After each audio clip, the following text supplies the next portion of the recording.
I'm catching up with Aaron Jacobs, who's the remote pool manager at the Fitzroy Crossing Pool. Hi, Aaron. How are you? Good, thank you, Sam. And how are you? I'm doing well. Now, Aaron, tell us, how long have you been a remote pool manager and why did you decide to get involved? I've been a remote pool manager for 6 years now. I decided to get involved.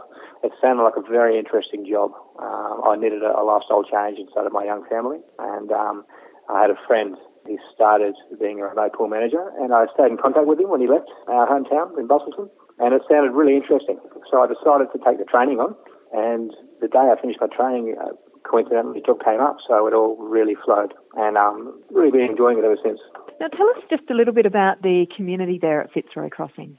Fitzroy Crossing is a town. Unlike all the other remote community pools, they're in communities. This is the only one in a town. It's a town of about 1,500 people, 80% Indigenous, about 20% white.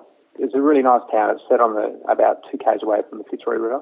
Very picturesque town, green rolling hills, Spinifex Hills, that is, and the river close by. It provides a really nice recreation spot for everyone in town to go to, fish and swim. Now, what does a typical day look like for you in your role? Start around 5:36, do some laps and sometimes fitness routines for the local Contact organisation. And then that goes for an hour or two. I go home, have some breakfast with my family, a few emails, and then back to the pool for swimming lessons usually, sometime in the mid-morning. We do swimming lessons for 3 community schools. That keeps us busy throughout most of term 1 and 4 of each year. And then we open up to the public at about 2:30 in the afternoon after school finishes. We have the no school, no pool policy, which works really well here. We try and get as many kids to school as we can. So we have all the school kids come to the pool in the afternoon at about 2:30, and we have that open to the public roughly through to 6 o'clock at night.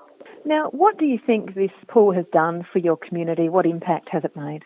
It's had a really positive impact. There's a lot of skin problems here with boils and skin infections, eye problems, ear problems. And yeah, we do notice that once the kids have been swimming in chlorinated water for a while, it really cleans those boils, especially, cleans them up.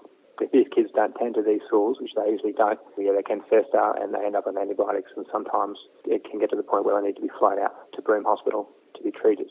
So that's one positive aspect. Another positive aspect is it's a good meeting place for everyone. It's a place where kids can get together and have safe fun, which is supervised, so nothing bad goes on.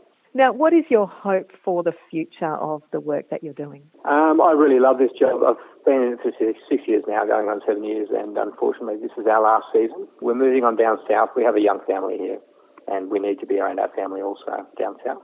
But I would love to come back one day and take on another remote pool.